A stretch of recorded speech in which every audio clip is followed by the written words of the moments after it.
Welcome back to the CAMMVets Radio Report on WVOX AM 4060, heard around the world on WVOX.com. We have a special guest up on the line, but first, here's Ken. Hey, thanks, Jack. Good afternoon, everyone listening to CaMMVetsMedia here on WVOX 1460 in New Rochelle.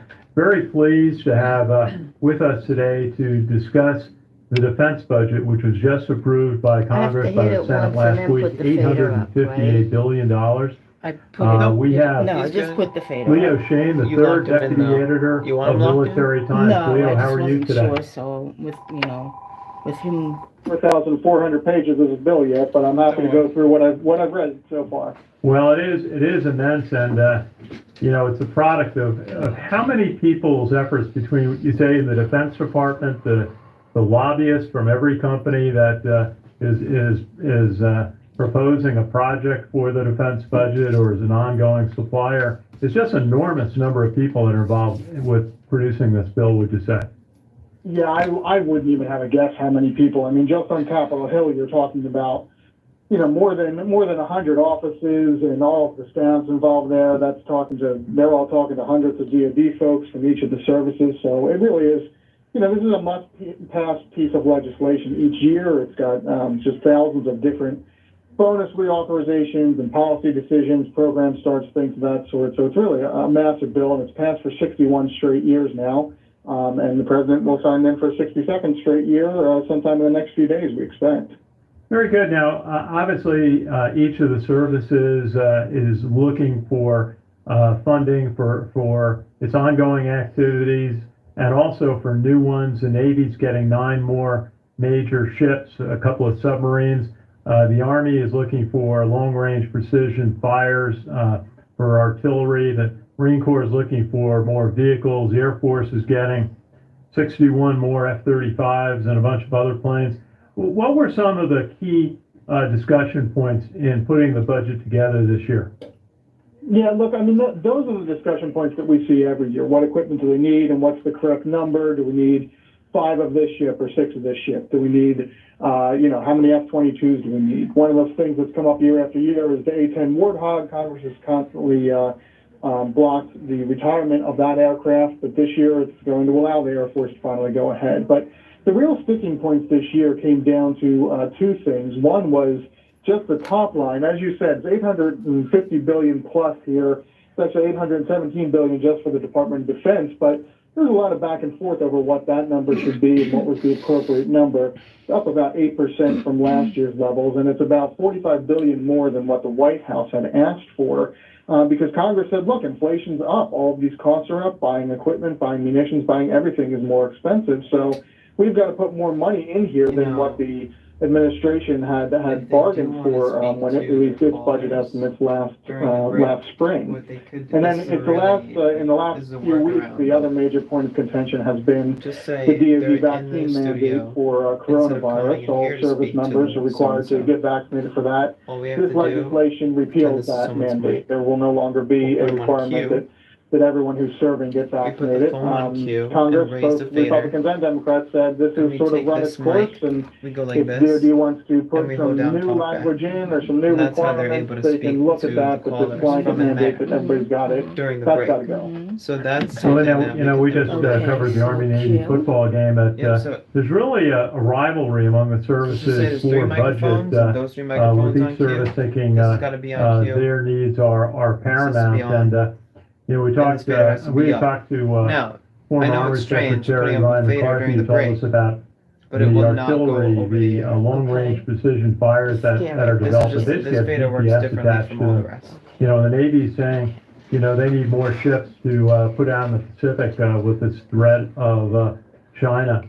Are there any projects that really stood out to you as ones that can be a difference maker?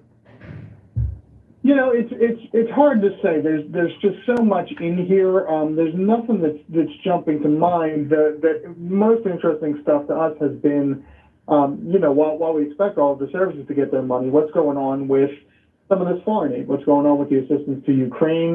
There is $800 million for the Ukraine Security Assistance Initiative and about $8 billion to refill some of the U.S. stockpiles of munitions that have been sent over to Ukraine. Now, that cuts across several different services, but that's money that really now puts the services back into, okay, this is our normal state. This is where we feel comfortable with our own munitions.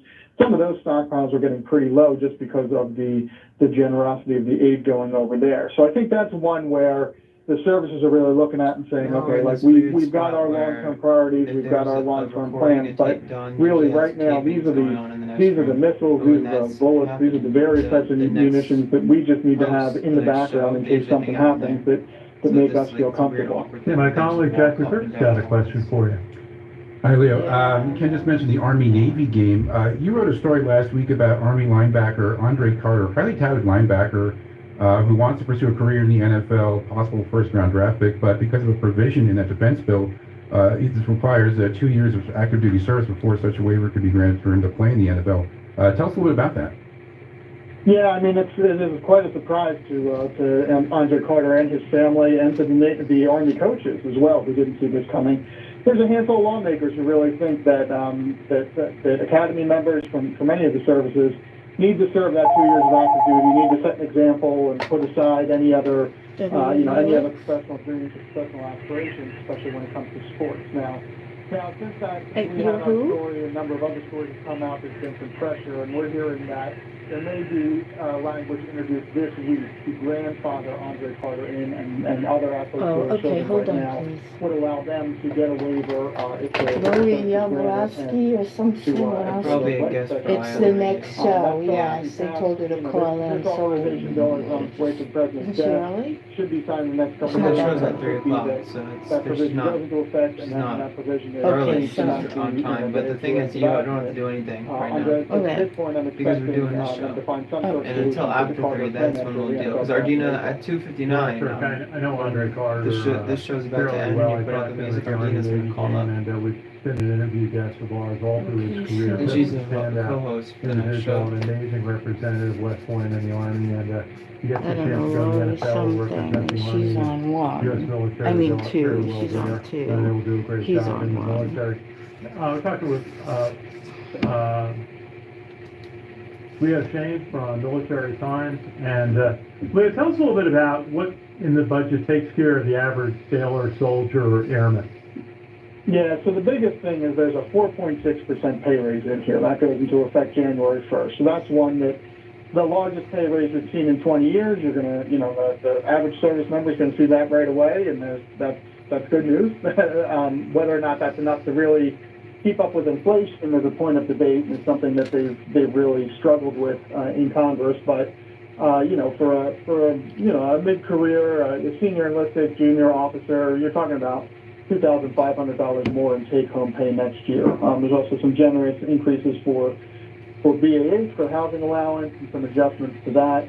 And there's a pretty interesting pay study buried in here where Congress is going to take a hard look next year at just how the pay tables work and whether or not they're keeping up with inflation enough, keeping up with civilian wages, whether or not there should be some dramatic changes in coming years in military pay. So we're going to be watching that one closely because that really has the potential to dramatically change just about everybody in the military's wallet. Absolutely. So important to take care of soldiers and sailors and airmen. One of the things that we see is there's $12 billion for the Space Force and also $11 billion for cyber warfare, cyberspace. How are those two areas of defense building, would you say, and how much of this investment is going to help them? Well, look, this has been one of the major focuses in recent years. These are seen as the next battlefields, where the military has to get better and has to get smarter. So, every investment is going to be is outsized in those areas because it's building on, what they see as just growing technology here. Within cyber, we're seeing some new initiatives in terms of, real gaps that they see in the force, new opportunities to recruit and get the right people in there. There's actually language in there that requires the Navy to establish a new military occupational specialty for cyber operations in the next few years. Again, something that doesn't immediately give them new capabilities or advantages, but down the line will pay dividends and really make cyber even more of a priority. Thanks, Dan. Leo Shane, thank you so much for calling in. Leo is the deputy editor at Military Times, great publication to follow. Military. Leo, thank you so much for your time today, and happy holidays. Oh, anytime. Thanks for the invite. Now go relax for the holidays a little bit. Okay, we'll try. Thanks again. And just a reminder, this is our last show before Christmas. It's also Hanukkah now. Happy Hanukkah to all of our Jewish friends as well. And you've been listening to the CAMMvets Radio Report on WVOX 1460, heard around the world on WVOX.com. Please thanks to special guest Leo Shane from Military Times. Remember, check out our Facebook pages, the CAMMvets CAMMvets Radio Report, our Sea Sources page, our Basketball Report page, and our West Point Football Report page. And until next week, Happy Hanukkah and Merry Christmas. And remember to thank a veteran.